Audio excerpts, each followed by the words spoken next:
नमस्कार दोस्तों, एस्ट्रो मनन में आपका स्वागत है। आज मैं आपके साथ जो विषय चर्चा के लिए लाया हूं वो है बुध। बुध को किताब में पंडित ने इतना विस्तार से लिखा है, इतना विस्तार से लिखा, किसी ग्रह के बारे में नहीं लिखा।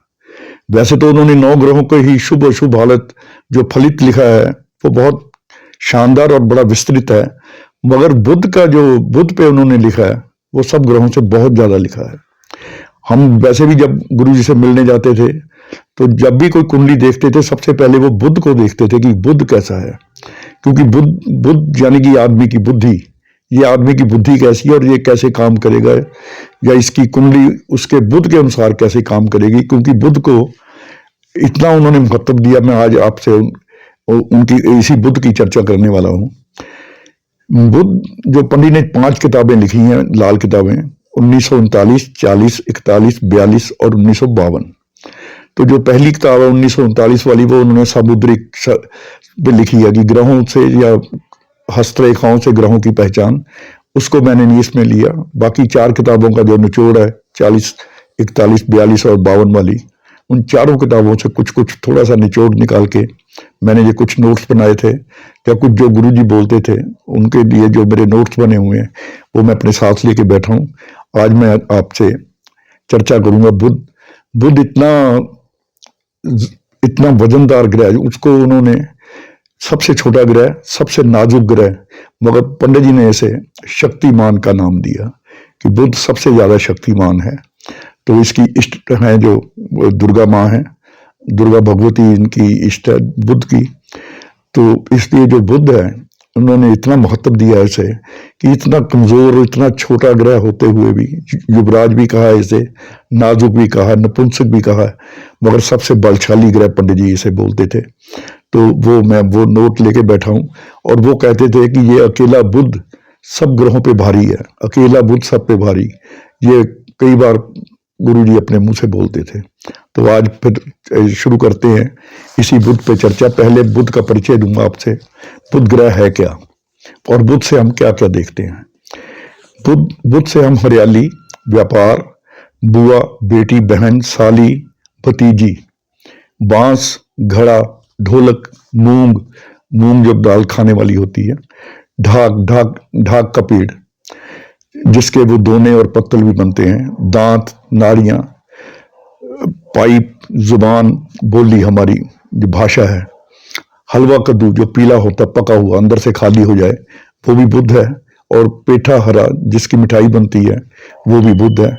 नकलची जो नकल करने वाले होते हैं, वो जैसे पंजाब में मिरासी लोग होते थे, वो बहरूपिये जो भेष बदलने में बड़े सिद्धहस्त होते हैं, दलाल, कमीशन एजेंट, हरा रंग, किसी प्रकार का भी हरा रंग, जंगल, कोरा कागज जिस पे कुछ ना लिखा गया हो, नाक का अगला हिस्सा, ये जो नाक का अगला हिस्सा है तो ये भी बुध है। चेचक की बीमारी, अगर चेचक का रोग हो वो भी बुध से पता चलता है। पन्ना, फटकरी, शीशा, रेत, राख, भेड़, बकरी, तोता, उड़ने वाले सारे पक्षी, और सितार, हारमोनियम, ढोलक, तबला, और अंडा जो हम खाते हैं, जो मुर्गी का अंडा है, ये सब बुध से देखे जाते हैं। कुंडली में बुध जो है वो तीसरे और छठे स्थान का मालिक है। कालपुरुष की कुंडली तीसरी राशि मिथुन और छठी राशि कन्या, इन 2 राशियों का ये स्वामी है। कुंडली में वैसे जो पंडित जी की दृष्टियों की कुंडली है, दृष्टियां हैं, वो तीसरा घर 9वें को देखता है और छठा घर 12वें को देखता है। मगर बुध अगर इन घरों में बैठा हो तो ये उल्टी दृष्टि से 9वें में बैठ के तीसरे को देखता है, और 12वें में बैठ के छठे में। ये 2 उल्टी दृष्टियां बुध के पास हैं। और 12 में बैठा हुआ बुध छठे ग्रह में घर को जब देखता है, उसमें बैठा हुआ कोई भी ग्रह हो उसका फल काफी मंदा कर देता है। और इसी का स्वभाव शनि ने ले लिया।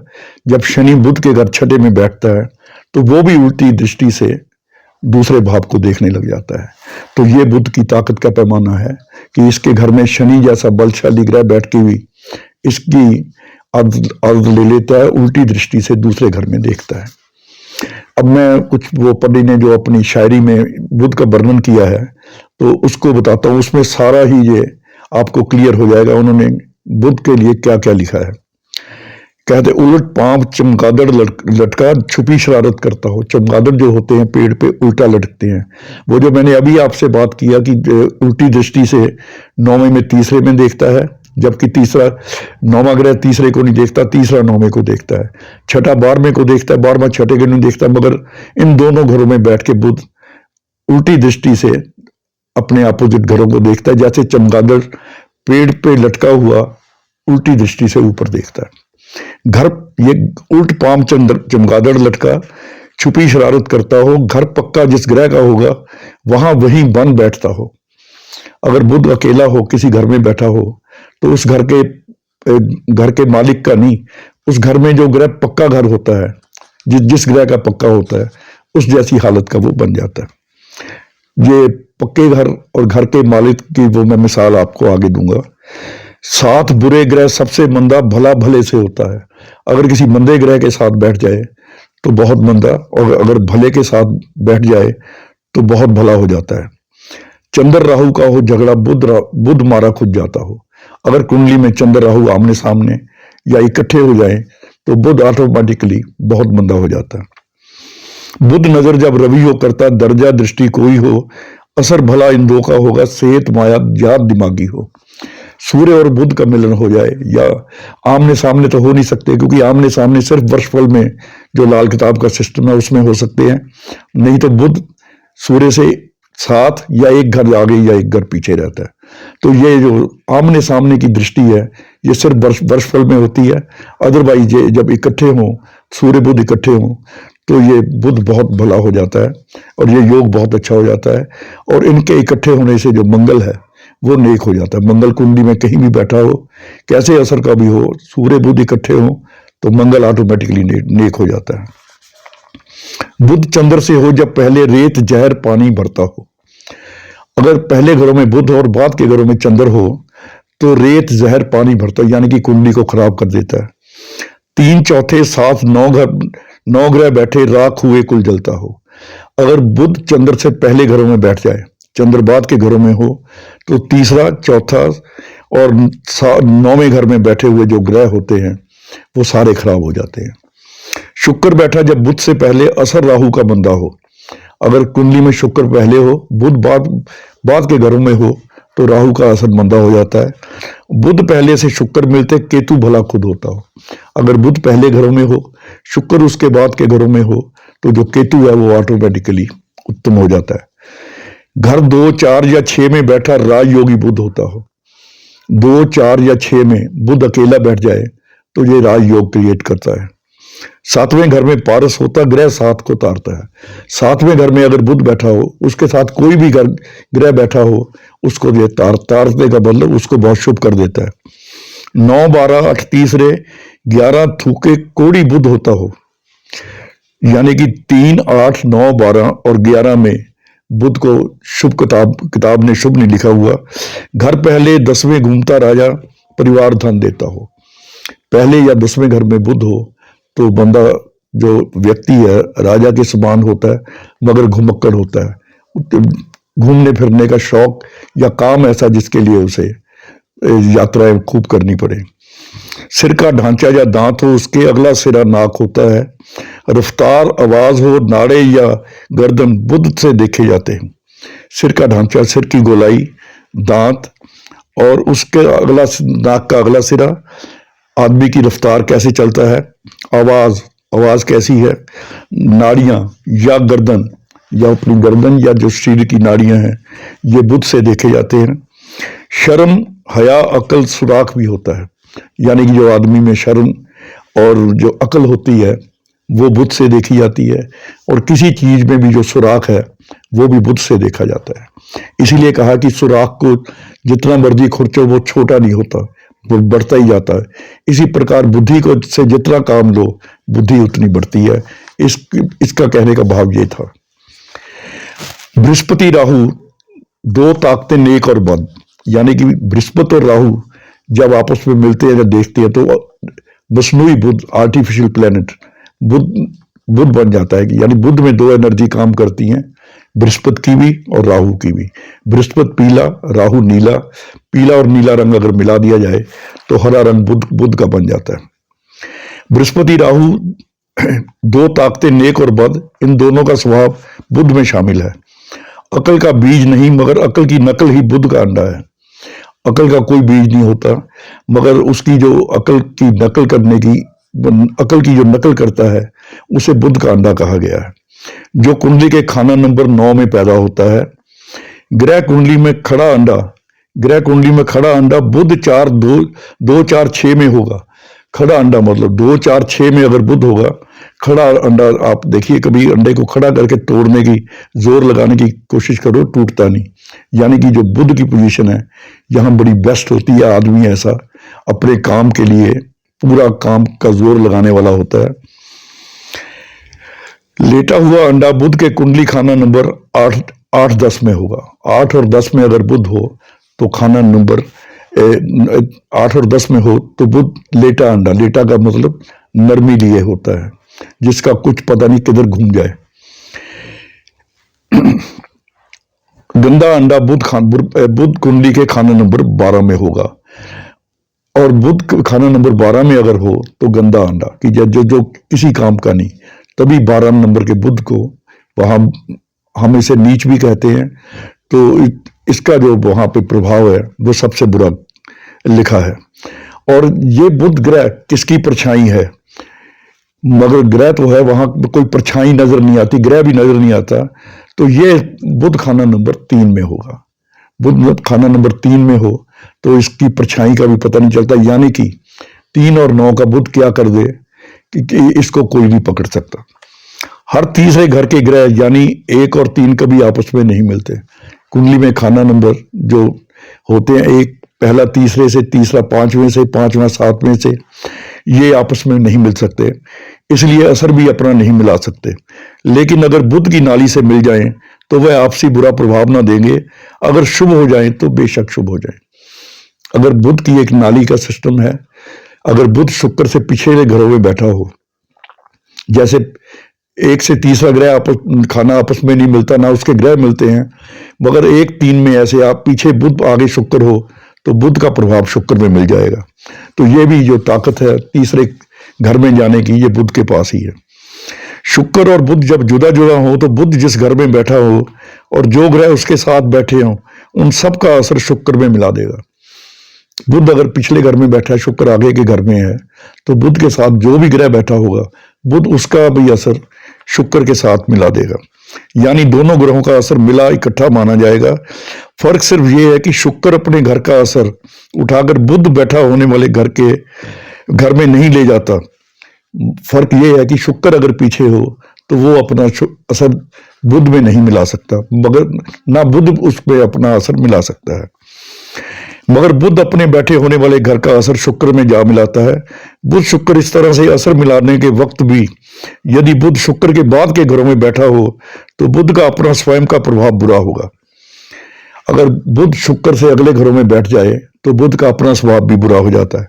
ये सब चीजें नोट करने वाली हैं। जब आप कुंडली देखेंगे या देखते हो तो इस चीज का, बुध की इस हालत का आपको ख्याल जरूर रखना पड़ेगा। और अगर बुध कुंडली में शुक्र से पहले घरों में बैठा हो तो बुध के घर का अपना असर बुरा ना होगा बल्कि भला ही गिना जाएगा। इस मिलावट के समय अगर बुध के साथ शुक्र के शत्रु ग्रह सूर्य, चंद्र, राहु बुध के साथ हो तो शुक्र इजाजत ना देगा कि बुध अपने बैठे वाले घर का असर शुक्र घर में मिला दे। अगर बुध पिछले घरों में है मगर उसके साथ सूर्य, चंद्र, राहु, ये जो इसके शुक्र के शत्रु हैं, अगर बुध इनके साथ हो तो शुक्र इजाजत नहीं देगा बुध को कि अपनी नाली से उनका असर भी शुक्र में मिला दे। बुध की नाली का खाना एक खास लाभ मंगल से संबंधित है। ये जो बुध की नाली देखी जाती है, इसका जो खास लाभ है वो मंगल को देखने के लिए है। तो वो इस नाली के जरिए शुक्र के साथ मिलकर मंगल नेक बन जाता है। अगर मंगल और बुध इकट्ठे हों और अगले घरों में शुक्र हो तो शुक्र जब मंगल का असर भी उठा के शुक्र में देता है तो वो जो मंगल बद है या मंगल खराब है वो भी शुभ हो जाता है। इस प्रकार मंगल के शुक्र के साथ मिलने से कुंडली वाला निसंतान ना होगा। अगर बुध मंगल पिछले घरों में है, इकट्ठे हैं, और अगले घरों में शुक्र है, तो बुध बुध जो मंगल का असर जब शुक्र में मिलाएगा तो ऐसा इंसान निसंतान नहीं हो सकता, उसकी जो संतान है वो जरूर हो जाएगी सॉरी, क्योंकि बुध का एग, बुध का अंडा और शुक्र का स्पर्म जब मिलते हैं तो उनको मिलाने वाली शक्ति है, जो जोश है, जो उनको जो स्पर्म को भेजने का काम करता है एग तक, वो मंगल के पास है। इसलिए जब मंगल का नेक असर शुक्र में मिलता है बुध के साथ, तो ऐसा व्यक्ति निसंतान ना होगा। अब मैं आपसे बात करता हूं बुध का दूसरे ग्रहों के साथ क्या संबंध है, दूसरे ग्रह जब उसके साथ मिलते हैं तो कैसा असर देते हैं। बृहस्पति के साथ जब ये मिल जाए तो बृहस्पति को राख कर देता है, असर खराब कर देता है। सूर्य के साथ पारा, यानी कि सूर्य के साथ, सूर्य की गर्मी के साथ घटने बढ़ने वाला। चंद्र के साथ मिल जाए तो बारिश जैसा पानी, बारिश का पानी, फिल्टर पानी यानी कि अच्छा पानी। शुक्र के साथ दही, शुक्र के साथ मिल जाए तो दही, यानी कि जो दूध की कीमत है, दही की कीमत है दूध से ज्यादा होती है, यानी शुक्र को बढ़िया बना देता है। मंगल के साथ शेर के दांत, मंगल के साथ मंगल को बद देता है, बद करता है। शेर के दांत का मतलब यहाँ डरावने से है, अच्छा नहीं रहता। शनि के साथ कलई या उड़ने वाला सांप, शनि के साथ अगर मिल जाए तो शनि शुभ हो तो उसे उड़ने वाला सांप, यानी कि सांप, शनि को सांप कहते हैं, उसे उड़ने की ताकत दे दे, यानी कि आगे बढ़ने की ताकत देता है। और अगर शनि अशुभ हो तो उसे कलई बना देता है, जो कि सबसे नरम धातु है कलई, तो उसमें परिवर्तित कर देता है। राहु के साथ हाथी की सूंड, अगर राहु हो साथ में, राहु के साथ हो तो हाथी की सूंड, हाथी की सूंड का मतलब है हाथी को अपनी सूंड सब जगह घुसाने की आदत होती है। ऐसे आदमी अच्छे डिटेक्टिव, अच्छे खोजबीन करने वाले हो जाते हैं।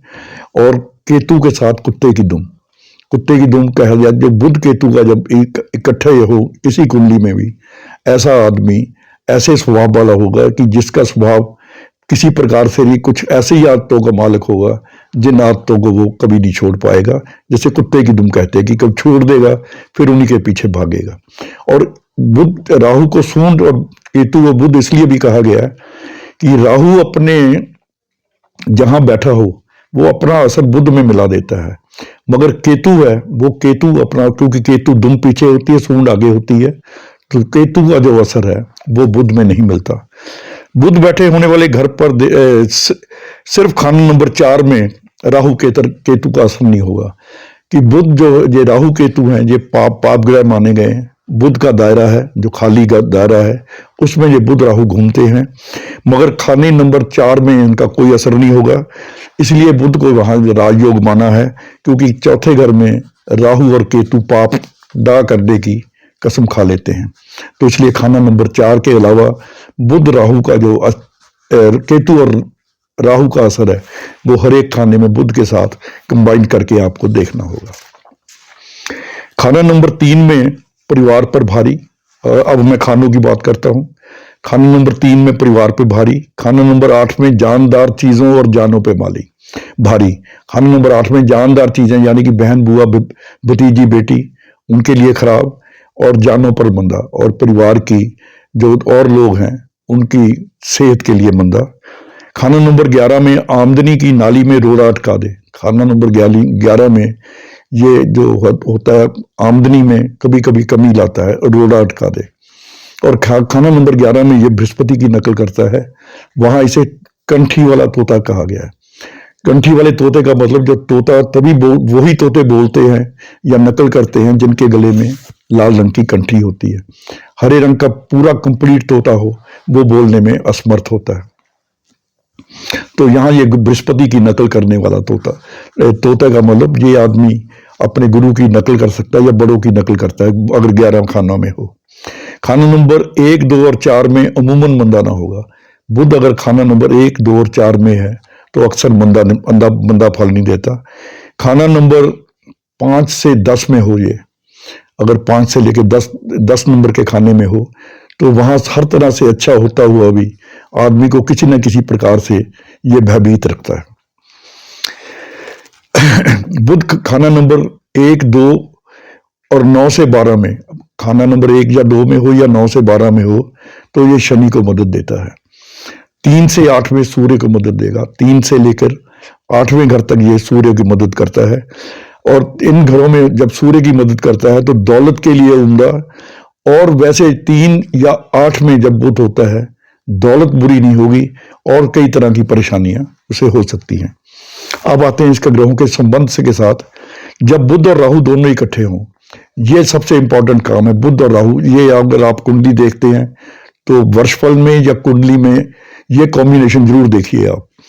जब बुध और राहु दोनों इकट्ठे या दोनों में से हर एक अलग अलग, जैसे बुध अमूमन 3, 8, 9, 12 में मंदा होगा, बुध 3, 8, 9, 12 में मंदा होगा, और राहु अक्सर 1, 5, 7, 8, 11 में मंदा होता है।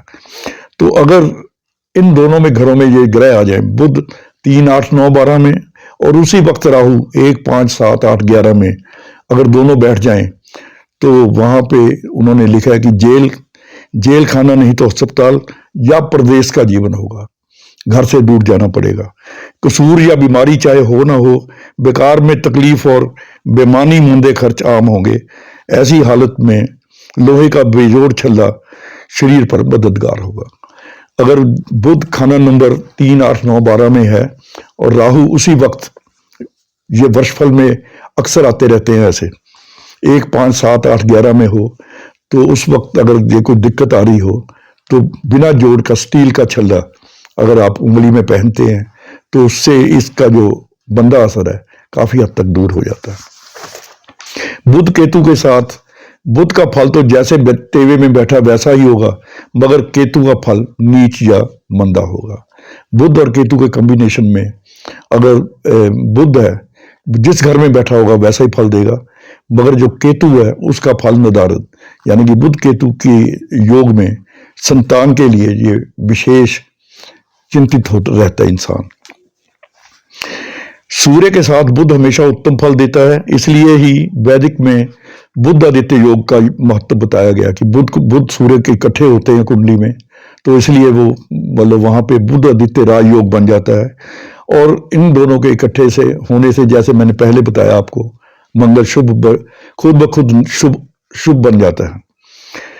चंद्र बुध से शत्रुता करता है, परंतु बुध शत्रु भाव नहीं रखता। जो चंद्र है वो बुध से शत्रुता करता है, मगर बुध शत्रु भाव नहीं रखता, इसलिए चंद्र के चौथे घर में बुध उत्तम फल देता है। बुध 4 में राजयोग कहा गया है, परंतु चंद्र बुध के अपने घर में होने से हरदम बेचैन रहता है। चंद्र चौथे घर में बुध को राजयोग कहा गया है, मगर बुध जब चौथे घर में होता है तो जो चंद्र है चंद्र के घर में होता है, चंद्र हरदम बेचैन रहता है। बेचैन का मतलब ऐसा आदमी एंजाइटी का पेशेंट हो सकता है, या उसे बिना किसी बात के फिक्रमंद रहने की आदत होती है। बुध मंगल के साथ मंगल को बद करता है, और उनके मिलने से शनि राहु स्वभाव आर्टिफिशियल प्लैनेट, बुध मंगल अगर कुंडली में इकट्ठे बैठे हैं तो जो वहां आर्टिफिशियल प्लैनेट बनता है इन दो ताकतों से, वो शनि बनता है, राहु के स्वभाव का, यानी कि बुरा शनि, और किसी वक्त गंभीर रोग या गंभीर परेशानी का कारण ये बन सकता है। बुध शनि योग कुंडली में बहुत उत्तम माना गया है। शनि के सांप को उड़ने के लिए पंख दे देता है, यानी कि शनि अगर अच्छा हो कुंडली में, बुध साथ बैठ जाए तो शनि बहुत ज्यादा तरक्की करता है। शनि हमारे कर्म का और इनकम, 2 घरों का मालिक है, 10 और 11 का। तो ऐसे व्यक्ति का जो काम काज है, ऑक्यूपेशन है या इनकम है, बहुत अच्छी होगी। और अगर मंदी हालत में होगा तो कलई की तरह नरम धातु और झुक जाने वाला होगा। अगर बुध खराब घरों में हो या शनि खराब घरों में हो, बुध शनि का कॉम्बिनेशन हो जाए, तो ऐसा आदमी हालात से डर जाने वाला या झुक जाने वाला होता है। शुक्र का अति मित्र है। शुक्र को जब भी मदद की जरूरत होता है, बुध अपनी नाड़ी द्वारा शुक्र में मिल के उसकी मदद करता है। ये मैं अपने इससे पहले आपको मैं बता ही चुका हूं कि कैसे बुध की नाड़ी, अगर बुध पीछे हो तो वो अपना असर शुक्र में मिलाकर, जब शुक्र बंदा हो रहा होता है या उसे जरूरत होती है अपने मित्र की, तो उसमें जाके मिलके उसकी सहायता करता है। चंद्र राहु इकट्ठे या आमने सामने हो तो बुध ऑटोमेटिक खराब हो जाता है।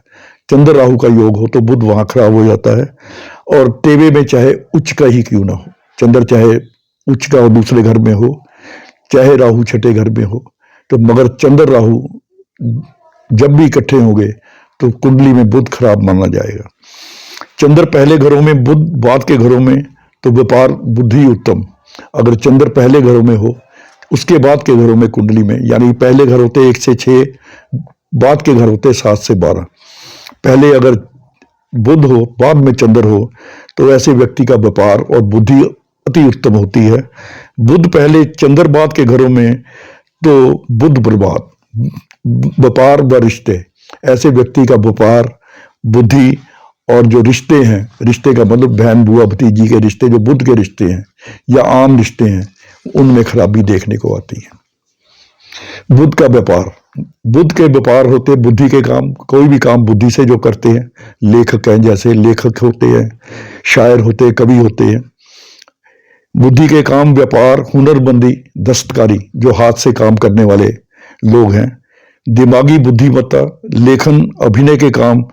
और बुध का जो साल होता है 34वां साल, अगर बुध कुंडली में अच्छा बैठा है तो निसंकोच कह सकते हैं आपकी आपके जो 34वें साल में भाग्य उदय होगा, या 34वां साल आपकी कुंडली का, आपके जीवन का सबसे बेहतर साल होगा।